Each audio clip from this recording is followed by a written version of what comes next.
Queremos que el Señor aumente nuestra fe aquí en María Evangelizadora Radio, un pedacito de cielo en tu hogar. Nos complacemos en presentar Crece en tu fe con nuestro hermano Américo Tejada.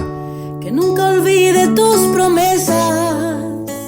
Saludos en este glorioso día y bendiciones a los radioyentes que escuchan María Evangelizadora Radio, que están sedientos de la palabra de Dios.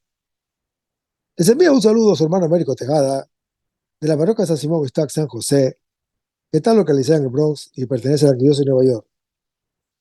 Estamos aquí todos los miércoles de 4 a 5 p.m. y los sábados de 9 a 10 a.m. hora de Nueva York.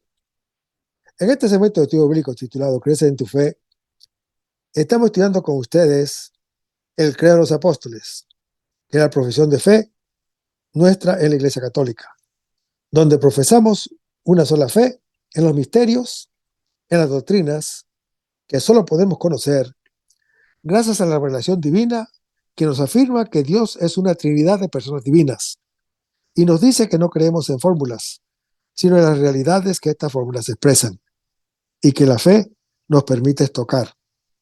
Es nuestro acto de confianza en todo lo que Dios es, lo que nos dice y lo que nos pide. Nuestro objeto no es un enunciado, sino una persona, porque no se puede amar a quien no se conoce.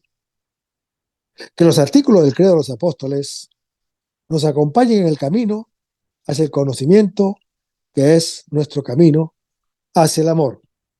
Vamos a comenzar este segmento con oración. En el nombre del Padre, del Hijo y del Espíritu Santo. Señor, que todo lo que hagamos este día inicie con tu bendición y termine con tu ayuda. Que todo lo que digamos este día sea motivado por tu amor e inspirado por tu gracia. Que nuestras obras de este día reciban tu inspiración y perduren en tu paz. Esta cosa, Padre Celestial, te la pedimos en la luz del poderoso nombre de tu Hijo Jesús, que vive y reina en unión del Espíritu Santo, quien es Dios, por los siglos de los siglos. Amén. Los créditos de estudios bíblicos son dados al doctor Scott Hahn, a la Biblia de Jerusalén y a la hermana Evelyn Morán y su ministerio de música. A los hermanos y hermanas que viven en el Bronx, para invitarlos a nuestro ciclo de oración de la parroquia San Simón Stack San José, que está localizada en el 2191 Valentine Avenue, esquina calle 182, comenzando con la misa a las 10:30 p.m. todos los viernes por la noche. También para anunciarles que tendremos una misa de sanación el segundo viernes de cada mes a las 7:30 p.m. Se impartirá el sacramento de la unción de los enfermos y también se orará por los enfermos. La próxima misa de sanación será el viernes 10 de noviembre. Así que traigan todos los enfermos y sus enfermos o vengan para orar por ellos. Habrá acceso para personas en silla de ruedas. En el capítulo anterior estábamos en el segmento anterior estábamos en el capítulo 1 del Evangelio según San Juan, donde se lee que en el principio existía el verbo o la palabra. Hermanos, el paralelismo con el principio de Génesis 1, capítulo 1, es evidente. Esto significa que el autor tiene en su mente la idea de una nueva creación y de un nuevo orden de cosas. En el principio, esto es, cuando el conjunto de los seres del cosmos todavía no venía a la existencia, el verbo, el logos, o sea, la palabra de Dios, ya existía. La forma verbal, en tiempo imperfecto, implica la continuación de un acto, y ese acto es el de existir. Hermanos, estas verdades de primera importancia se desprenden de esta corta frase. Se afirma la existencia del verbo anterior a la creación. Se subraya su origen supracósmico. Se insinúa su eternidad. ya que escapa al principio de la creación y se establece en una existencia atemporal. Cuando se dice existía, el apóstol San Juan nos va a decir cómo la venida del Hijo de Dios se arraiga en lo más profundo, en lo más personal y en lo más sublime que hay en Dios. Es el misterio mismo de Dios. No hay lugar para ningún nombre y, sin embargo, nos hemos obligados a usar palabras. El apóstol San Juan, igual que los otros evangelistas, hablará del Hijo de Dios. Pero ese nombre no lo dice todo. Y entonces recurre al Antiguo Testamento, porque hay un poema en Proverbios capítulo 8 que ponía en escena la sabiduría de Dios. Ella hizo en el mundo toda la obra de Dios y está siempre a su lado. Dice, y el verbo estaba con Dios. Hermanos, ese verbo preexistente a la creación estaba en Dios. Y lo que es lo mismo, Dios en su eternidad estaba siempre con su verbo, con su palabra. El evangelista San Juan ha utilizado una preposición de acusativo, significando con ello una presencia íntima y dinámica del verbo en Dios. La frase afirma la unión del verbo con Dios, pero deja entrever al mismo tiempo su distinción respecto del mismo. Dice, y el verbo era Dios. Hermanos, al apóstol San Juan le resultaba muy difícil decir que el verbo era distinto de aquel que es el origen y el surgimiento de Dios y al que llamamos Padre, como que compartir la misma naturaleza divina, porque Dios es uno solo. El logos, el verbo, la palabra, al que luego se llamará el Hijo único, es Dios, igual al Padre y distinto de Él. Se dice que la palabra es Dios. No es que Dios es la palabra.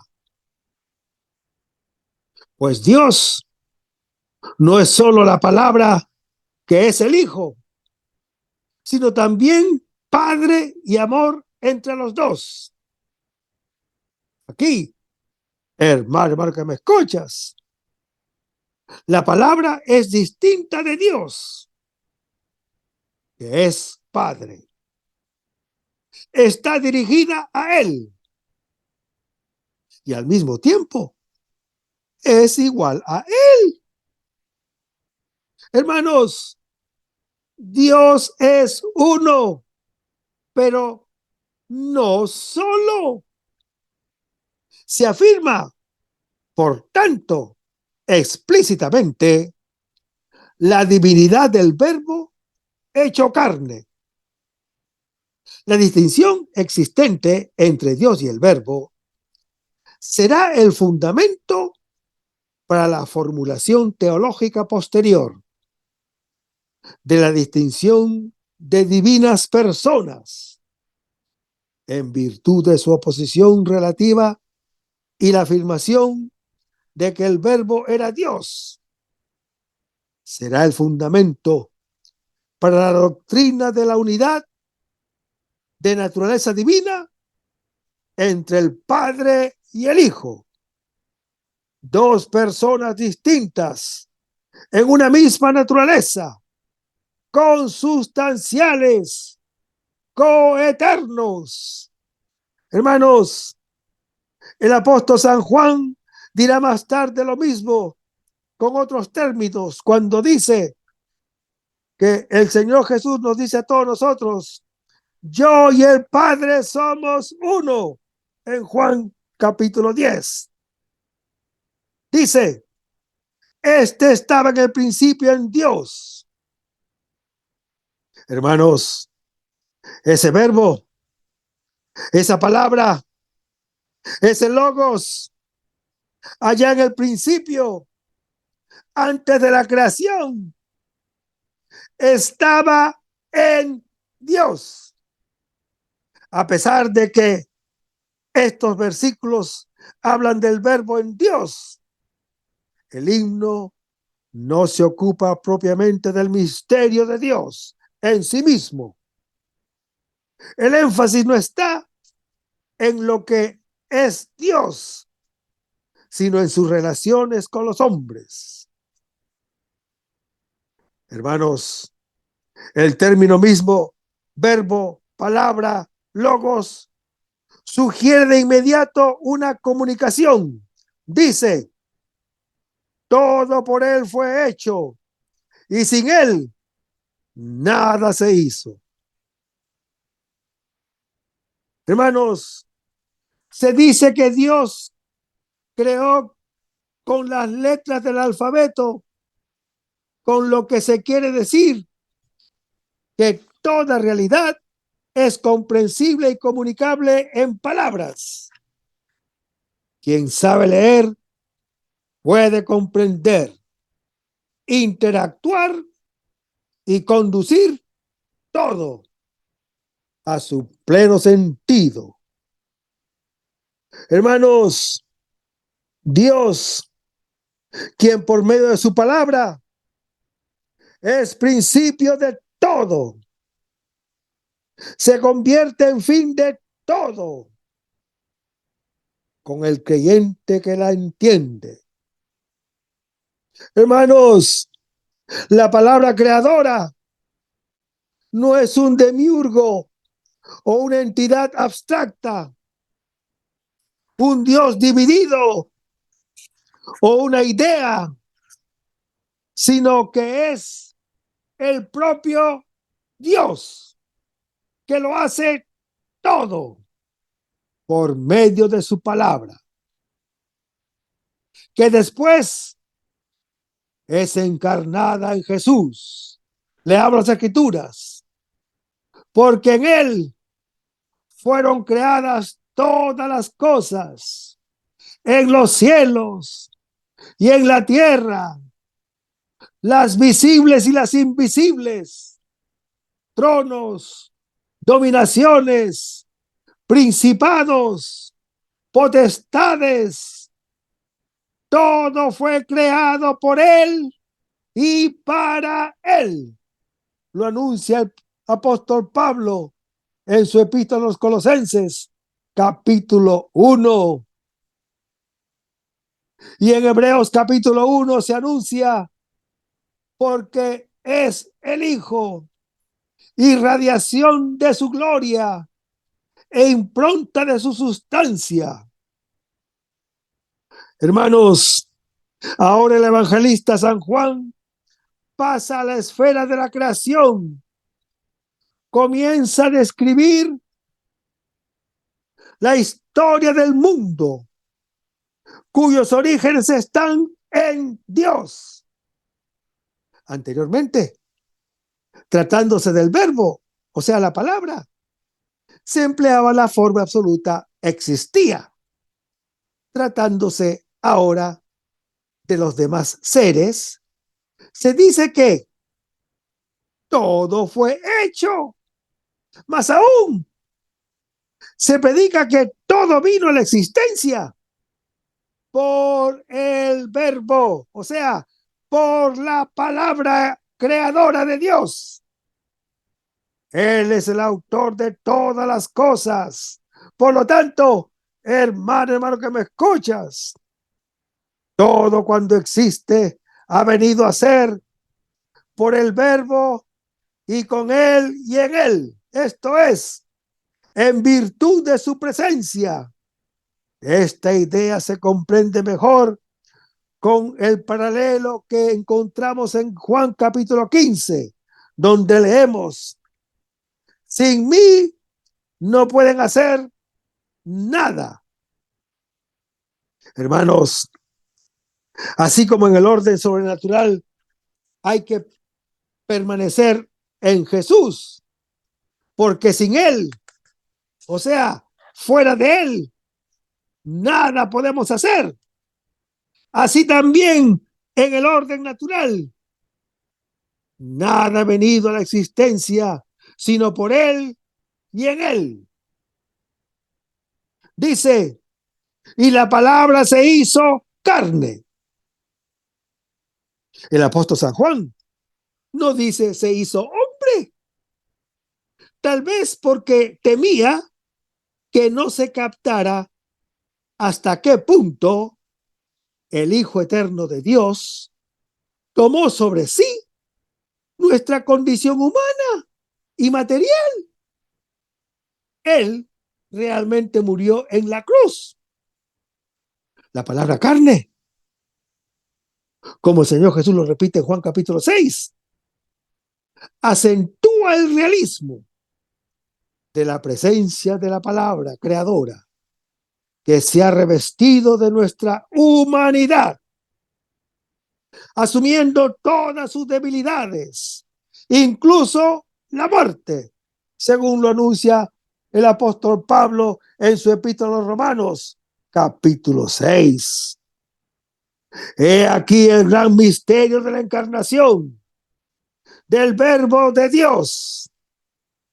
El Verbo, el Logos o la palabra que hablaba el versículo 1, cuya propiedad era la existencia temporal y trascendente en Dios, ahora entra y se somete al orden de las cosas que comienzan a existir en un determinado orden.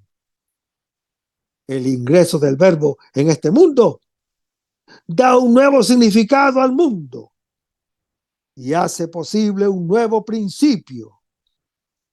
Hermanos, la palabra creadora, el Verbo, el Logos, no toma la apariencia humana, no se reviste de nuestra carne como de un vestido, sino que se hace carne, se hace cuerpo, se hace hombre. Dios asume con su criatura una relación nueva que consiste en ponerse a la par con ella para comunicarse con ella plenamente.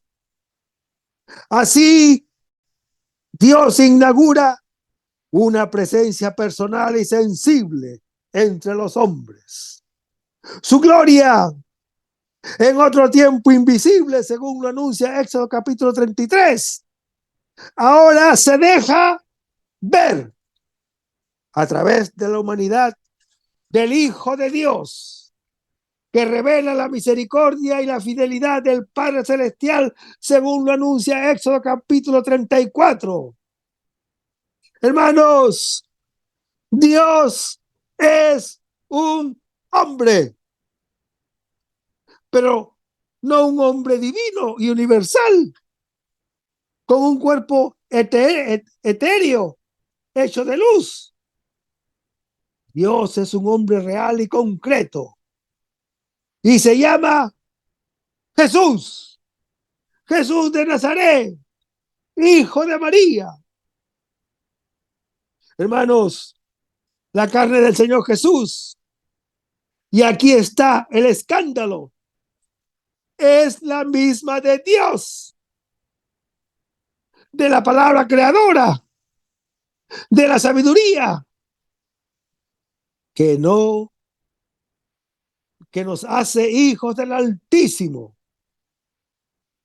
Hermanos, el verbo, el logos, la palabra vino al mundo y se hizo hombre, tomando todas las limitaciones, tomando todas las debilidades y flaquezas de la naturaleza humana, excepto el pecado, según lo anuncia Romanos capítulo 8. Hermanos, si el verbo se hace hombre, es porque trae una misión divina. Y esa misión estará en consonancia con su misión, con su mismo ser. Él es la palabra, Él es el logos, Él es el verbo. Luego, su misión será hablar, su misión será comunicar los secretos divinos, revelar al mundo las cosas que pertenecen a la esfera de Dios. El cuarto evangelio comienza con una serie de afirmaciones doctrinales aderezadas poéticamente. La culminación del prólogo es la afirmación del Dios hecho carne, de su encarnación, puesto que el Señor Jesús es la plenitud de la autorrevelación de Dios. La misión de los apóstoles consistía en llevarlo al mundo. Hermanos, los apóstoles presentaban al verbo ante el mundo por medio de milagros y de obras, pero también, y tal vez principalmente, mediante expresiones verbales. Principalmente, no quiere decir que las palabras sean más importantes que las obras o los ritos, sino que en buena medida conocemos las obras y los ritos gracias a los datos documentados y a la transmisión oral del relato. Prácticamente, la totalidad de las obras las conocemos a través de las palabras. Hermanos, los apóstoles anunciaban al Señor Jesús, enseñaban al Señor Jesús, predicaban al Señor Jesús, recordaban al Señor Jesús y confesaban al Señor Jesús empleando una serie de expresiones verbales. Los términos griegos aplicados a estas expresiones son abundantes, como evangelium, querigma, didache, martiria, paradosis. Sus equivalentes en castellano se han convertido en términos técnicos del vocabulario religioso cristiano, como evangelio, como liturgia, como predicación, como doctrina, como testigo, tradición y confesión. Todos ellos, tanto los términos como las expresiones, pueden encontrarse en los textos del Nuevo Testamento. Todos ellos poseen un contenido doctrinal. Todos ellos contribuyen de algún modo al desarrollo de los credos de la Iglesia Católica. Son formas que nos encajan en categorías herméticas. De hecho, hermano que me escuchas, muchas veces se solapan. Las confesiones de fe pueden presentarse como declaraciones independientes, pero también mezcladas con otras expresiones. Fijémonos en la fórmula que suele citarse generalmente como ejemplo de las primeras declaraciones de la fe cristiana, como Jesús es Señor. El apóstol San Pablo la utiliza en 3 cartas distintas. En Romanos capítulo 10, en la primera de Corintios capítulo 12 y con la añadidura del capítulo de Cristo en Filipenses capítulo 2. En la carta a los Romanos, el apóstol Pablo presenta el contenido de su predicación mediante esta breve confesión. En la carta a los Filipenses, sin embargo, enfoca esa declaración como un acto de culto público y ritual, que es la liturgia. En la primera a los Corintios, la frase aparece como una oración personal o tal vez como un testimonio público. Otro pasaje del Nuevo Testamento nos ofrecen confesiones más detalladas y desarrolladas en las que empezamos a reconocer la fraseología que acabará encontrado su espacio en los credos de la Iglesia. No hay más que un solo Dios, el Padre, de quien todo procede y para quien somos nosotros, y un solo Señor, Jesucristo, por quien son todas las cosas y nosotros también por Él. Vayamos a Primera de Corintios, capítulo 8, versículo 6. Hermanos, este versículo contiene la afirmación del monoteísmo absoluto heredado del judaísmo. Solo hay un único Dios y los ídolos son nada, según Deuteronomio capítulo 4, Isaías capítulo 41. Los ídolos, aun cuando reciban nombres en el cielo o en la tierra, son nada en el mundo. La frase incidental, de manera que hay muchos dioses y muchos señores, es una referencia a las ideas del paganismo, que adoraba a los astros, que adoraba a personajes mitológicos, que adoraba a hombres divinizados. Por eso el apóstol San Pablo hace esta aclamación bautismal, en que se sobreentienden verbos de movimiento. Un solo Dios, el Padre, de quien todo viene y hacia quien nosotros vamos. Y un solo Señor, Jesucristo, por quien todo viene a la existencia y por quien nosotros vamos hacia el Padre. Del Dios único se predica que es el Padre, el cual es el origen de cuanto existe y es nuestro fin. De Jesucristo se proclama que es el Señor único, por quien todo existe, inclusive nosotros. El título de Señor,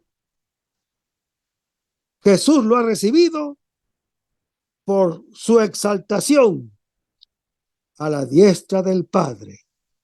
Y cuando se afirma que por Él existen todas las cosas, se está confesando que el Señor Jesús entra en la esfera de la actividad divina, que su acción universal exige una preexistencia atemporal, que su relación con nosotros pide una intervención de persona a persona, que supera las leyes del tiempo y del espacio.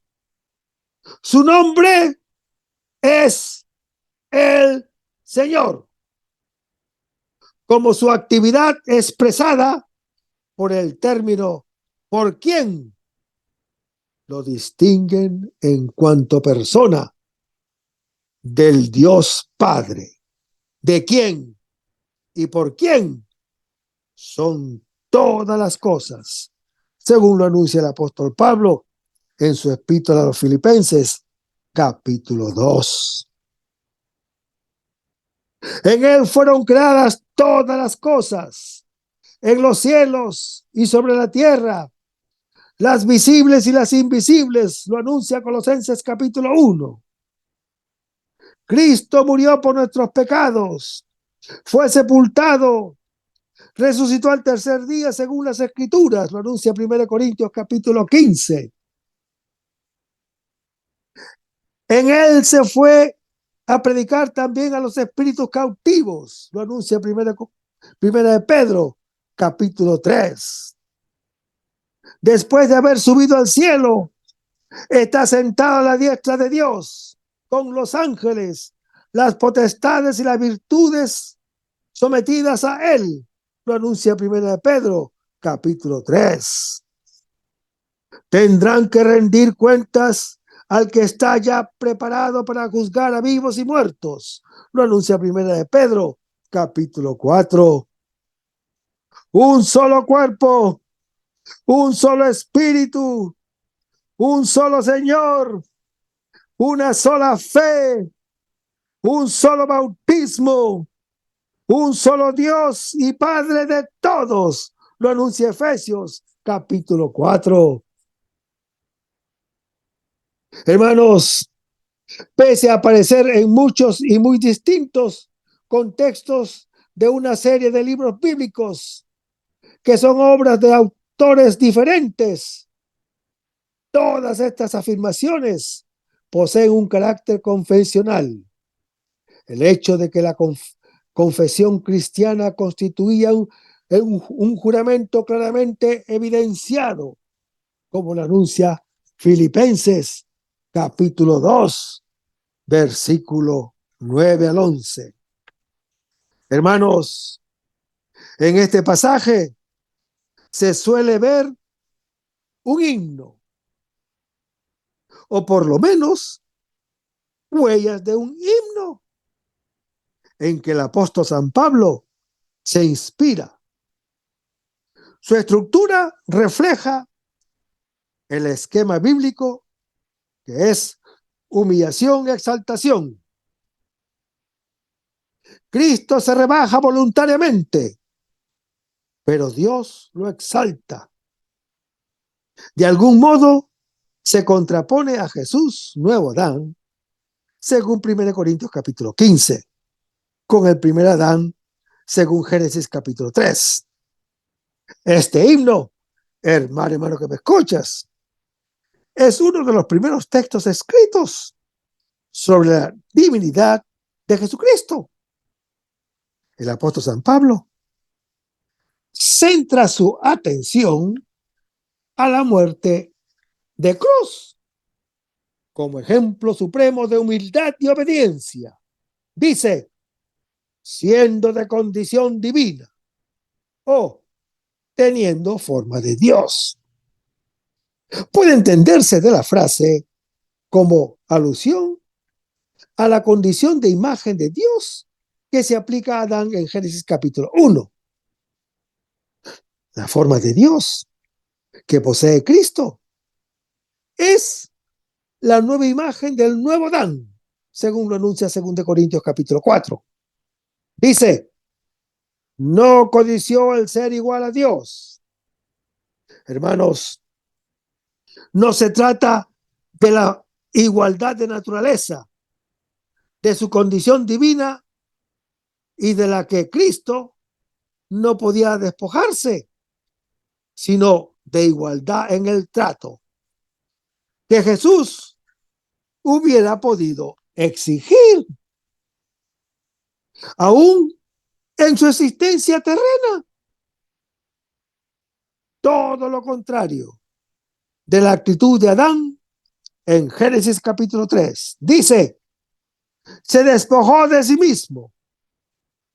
O sea, se vació de sí mismo, despojándose de la gloria que normalmente debía redundar en su humanidad, porque quería participar de todas las debilidades del hombre, excepto el pecado, y revelar en este rebajamiento el amor del Padre, al cual obedece voluntariamente en todo momento. Hermanos, en estas líneas, el apóstol San Pablo aplica al Señor Jesús la profecía del siervo de Yahvé, que leemos en Isaías capítulo 52 y Isaías capítulo 53. El servidor, pasando por la humillación, alcanzará la gloria.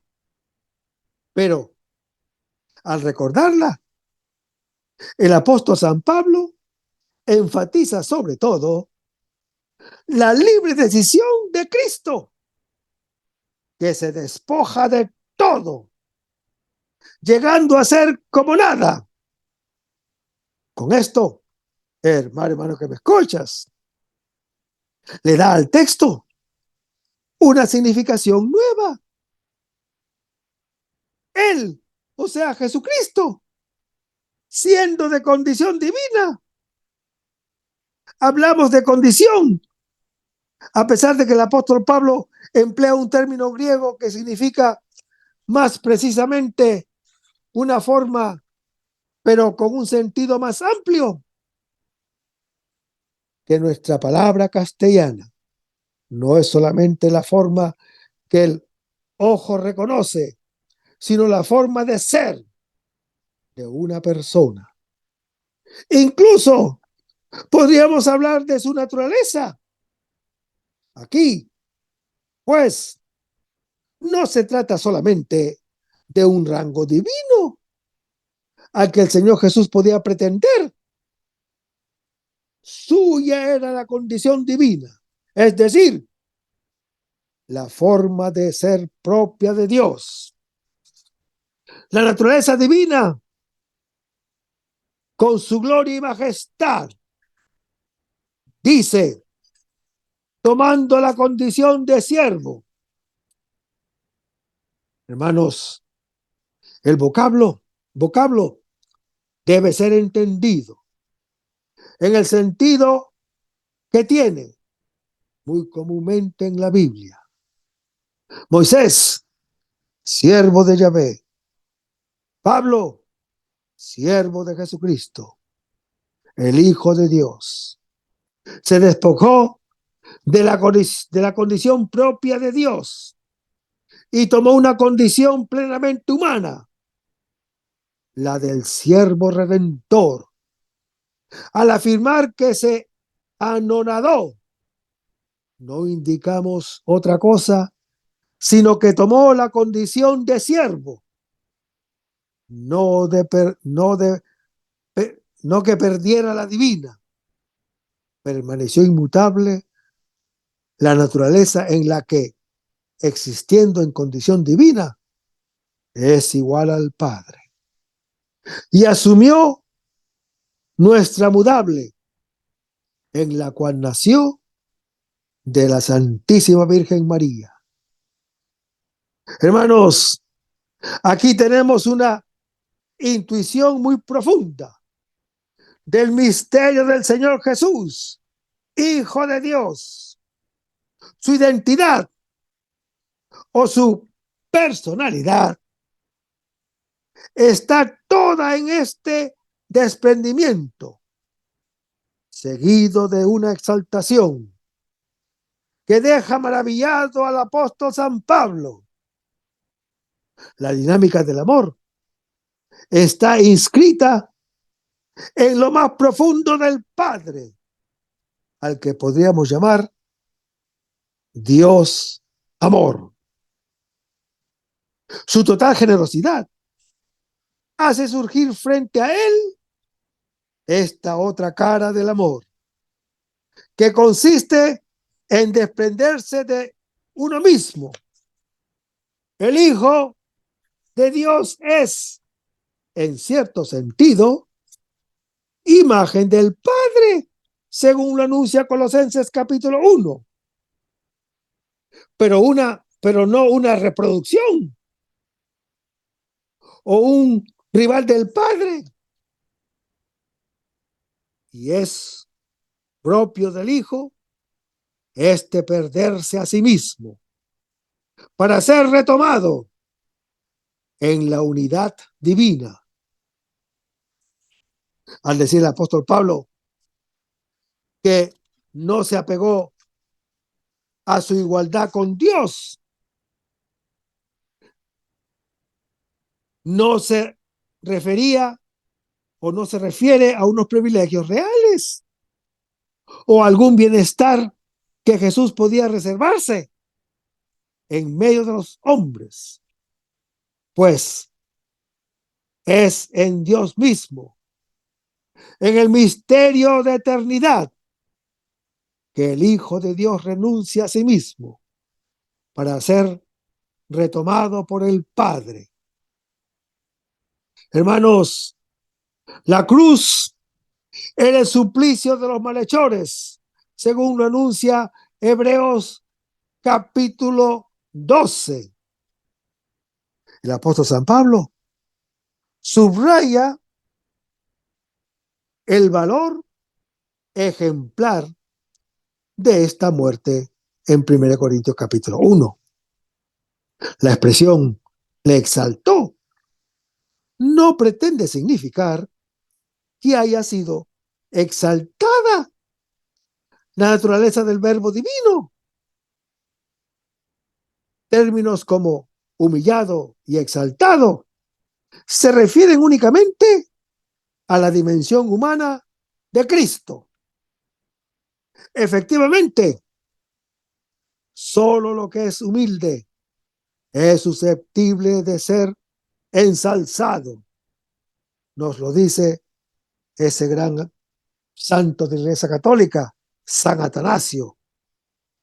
El nombre que está sobre todo nombre es el de Señor, título que Cristo consigue por su pasión y resurrección, según lo anuncia el apóstol Pablo en su epístola a los Romanos, capítulo 14.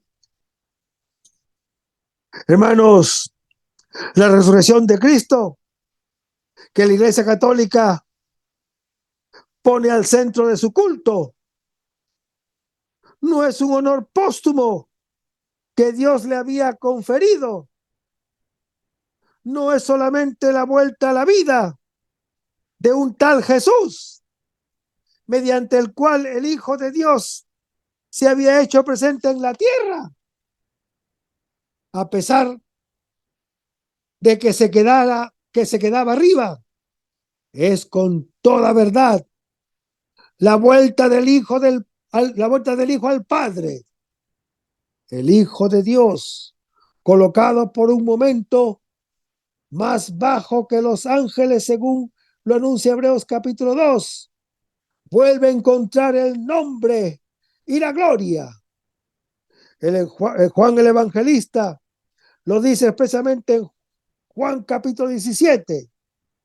Es entonces cuando Jesucristo, verdadero Dios y verdadero hombre, es el Señor y trae de vuelta con él a toda la creación, según lo anuncia Colosenses capítulo 1. El nombre de Jesús, sin otra añadiduría, evoca la figura humillada y paciente del siervo de Yahvé.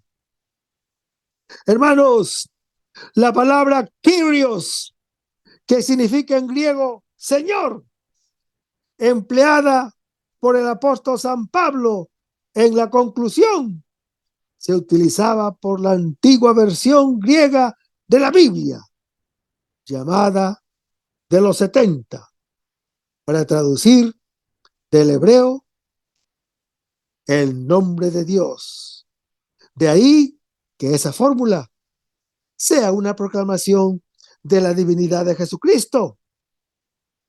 Todo el universo, según lo anuncia Efesios capítulo 4. Confesará la fe esencial según Hechos capítulo 2, que Señor es un título divino. Por eso Dios lo exaltó y le otorgó el nombre que está sobre todo nombre, para que al nombre de Jesús toda rodilla se doble en los cielos, en la tierra y en los abismos, y toda lengua confiese: Jesucristo es el Señor, para la gloria de Dios Padre. Hermanos, este pasaje se presenta a sí mismo como una confesión cuando dice: toda lengua confiese, y recoge el oráculo de Isaías en el que Dios jura en su propio nombre cuando dice: lo juré por mi misión, por mí mismo, lo juré por mí mismo. La palabra que no será revocada. Ante mí se doblará toda rodilla y jurará toda lengua. Lo anuncia el profeta Isaías en su capítulo 45. Aunque las confesiones de la nueva alianza conservan el persistente monoteísmo de la antigua alianza, confirman al mismo tiempo la diferencia cristiana, que el Hijo de Dios, Jesús, Hijo de María, es también divino. Él es el Señor y que existe un solo Espíritu Santo. Por lo tanto, hermano que me escuchas, ya entonces la Iglesia confesaba la pluralidad de personas divinas en un solo Dios. Los credos reunirán los elementos doctrinales de este misterio de un modo mucho más completo y preciso. Hermanos, la unidad doctrinal cobra suma importancia desde la primera generación de la Iglesia. No obstante, el Evangelio no se puede reducir a una doctrina. La buena nueva es narrativa y los apóstoles procuran contar la historia siempre que predican. Pueden verlo, por ejemplo, en Hechos capítulo 2. Y cuentan la historia haciendo un resumen muy básico. Cuando dicen: Jesucristo murió, fue sepultado, resucitó y ha sido glorificado. Es curioso que los apóstoles, en su mayoría, pasen por alto la enseñanza moral y los milagros de Jesús y aborden directamente los acontecimientos de las últimas semanas de su ministerio terrenal. Proclaman el escándalo de su muerte, pero parecen ignorar sus demostraciones de poder, las muchedumbres alimentadas, las curaciones de los leprosos y sus pasos sobre las aguas. Más adelante examinaremos con todo detalle este patrón, nos dice el doctor Scott. Por el momento, basta con constatar que los detalles esenciales de la vida del Señor Jesús en la predicación apostólica y en las predicaciones de profesiones de fe son las estaciones de su pasión y su misterio pascual. Este patrón, hermano que me escuchas, fijado en la etapa apostólica, se prolonga a lo largo de todas las generaciones posteriores y queda consagrado en los credos clásicos. En el Nuevo Testamento, las confesiones eran signos de conversión e iluminación. El apóstol Pedro recibió la doctrina de Cristo como una gracia inmediata. Al confesarla, la aceptó activamente y la proclamó. El apóstol Tomás, por su parte, vio y creyó y profesó su fe. Fue cosa de un instante. El apóstol San Pablo transmitió lo que había recibido, confiando en que su grey y a su vez lo confesará en presencia de numerosos testigos. No es una cuestión meramente instructiva. Se trata de momento de conversión. Se trata de momento de profunda transformación de la vida humana. La confesión es un signo exterior del cambio interior que se está obrando. El lugar habitualmente elegido para hacer esa declaración era el bautismo. Los creyentes recibían primero un resumen del Evangelio que hacía hincapié en unos misterios ocultos y en las doctrinas que distinguían a los cristianos de todos los demás. Con su respuesta aceptaban los términos de la alianza y con el sacramento eran admitidos en la familia de la alianza.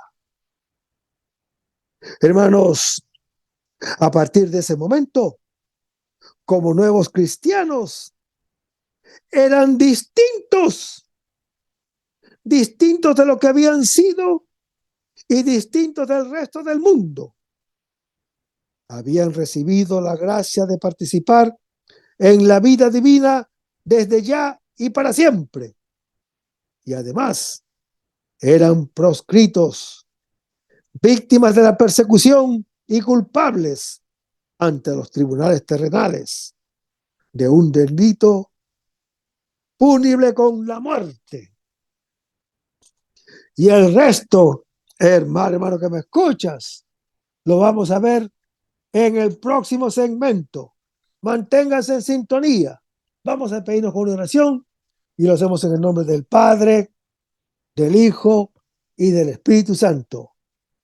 Señor Jesús, ayúdanos a conservar el fervor espiritual, la dulce y confortable alegría de evangelizar, incluso cuando hay que sembrar entre lágrimas, como Juan el Bautista, como lo hicieron los apóstoles Pedro y Pablo y los otros apóstoles, y también esa gran multitud de evangelizadores que se han sucedido a lo largo de la historia de la Iglesia Católica, con un ímpetu interior que nada ni nadie sea capaz de extinguir. Señor Jesús, que sea esta la mayor alegría de nuestras vidas entregadas al Evangelio. Y ojalá que el mundo actual pueda así recibir la buena nueva de tu Evangelio, porque tenemos la tarea de anunciar el reino de Dios y de implantar tu iglesia en este mundo que todavía no te conocen. Todas estas cosas, Padre Celestial, te las pedimos en el dulce y poderoso nombre de tu Hijo Jesús, que vive y reina en unión del Espíritu Santo, quien es Dios, por los siglos de los siglos. Amén. Hasta el próximo segmento. Que el Señor nos aumenta mi fe, Señor, aumenta mi fe, aumenta mi fe, Señor, aumenta mi fe, que nunca olvide tus promesas, que nunca olvide tus palabras, que Él lo crea, que no lo dude jamás. Tu palabra me dice, todo el que pide se le dará. Y el que toque a la puerta se le abrirá. todo es posible, todo es posible para ti, Señor. Aumenta mi fe, Señor, aumenta mi fe. Aumenta mi fe, Señor, aumenta mi fe, aumenta mi fe, aumenta mi fe, aumenta mi fe, aumenta mi fe, aumenta mi fe, aumenta mi fe, aumenta mi fe, aumenta mi fe, Señor.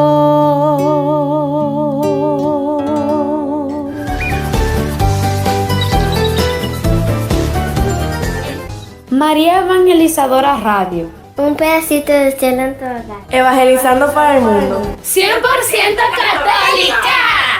Tía, yo estoy aprendiendo.